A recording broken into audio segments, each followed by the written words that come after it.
வணக்கம். நம்ம just cook சேனலை யூடியூப்ல சப்ஸ்கிரைப் பண்ணியோ இல்லை ஃபேஸ்புக் பேஜை லைக் பண்ணியோ நீங்கள் ஃபாலோ பண்ணிக்கலாம். இந்த வீடியோவில் உடம்புக்கு ரொம்பவே ஆரோக்கியமான கோதுமை குருணை புட்டு தான் எப்படி பண்ணுறதுன்னு நம்ம பார்க்க போகிறோம். 1 கப் அளவுக்கு நான் சம்பா குருணை எடுத்திருக்கேன். இது ரொம்ப வாசனையாக இருக்கும். புட்டு மட்டும் இல்லாமல் நீங்கள் கிச்சடி பண்ணால் கூட ரொம்பவே டேஸ்டியாக நல்லாயிருக்கும். இந்த குருணை கூட நான் 1 பிஞ்ச் அளவுக்கு நான் உப்பு சேர்த்துருக்கேன்.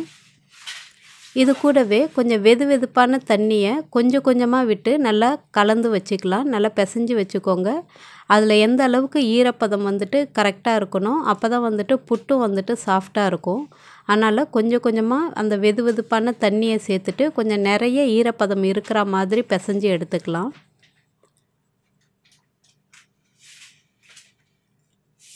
இந்த மாதிரி நல்லா தண்ணி நிறைய இருக்கிற மாதிரி இருக்கணும். அப்போ தான் அது ஊறினாலும் நமக்கு வேக வைக்கும்போது கரெக்டாக இருக்கும். இது ஒரு 10 நிமிஷம் அப்படியே ஊறட்டும். இது ஊறுற நேரத்தில் நம்ம இட்லி பாத்திரமோ அப்படி இல்லைன்னா இந்த மாதிரி ஒரு கடாயிலையோ 2 நிமிஷம் தண்ணி விட்டு நல்லா கொதிக்க வச்சுக்கலாம்.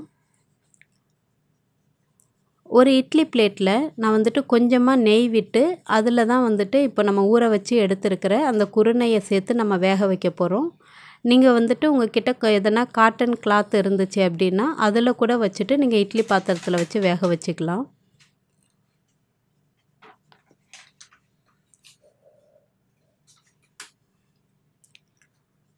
இப்போது இது ரெடி ஆயிடுச்சு.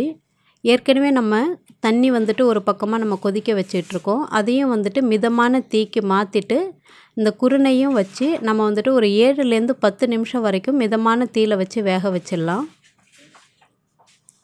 இப்போது கோதுமை குருணை நல்லாவே வெந்து வந்திருக்கு அழகாக. நமக்கு தேவையான அளவு எடுத்துக்கிட்டு அதை நல்லா சின்ன சின்னதாக நல்லா உதிர்த்து விட்டுக்கணும். நீங்கள் கொஞ்சம் சூடாக இருக்கும்போது இந்த மாதிரி கரண்டியால் உதிர்த்துக்கோங்க. கொஞ்சம் ஆறிடுச்சு அப்படின்னா நம்ம கையால் கூட உதிர்த்துக்கலாம். நல்லா பூ போல் அழகாக வந்துடும்.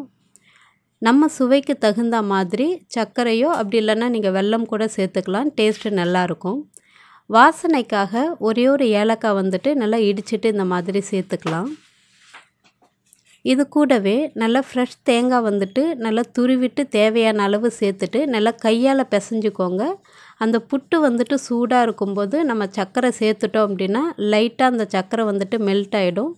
சாப்பிட்றதுக்கு நமக்கு ரொம்பவே ஹார்டாக தெரியாது. ரொம்ப சாஃப்டாக நல்லாயிருக்கும் சாப்பிட்றதுக்கு.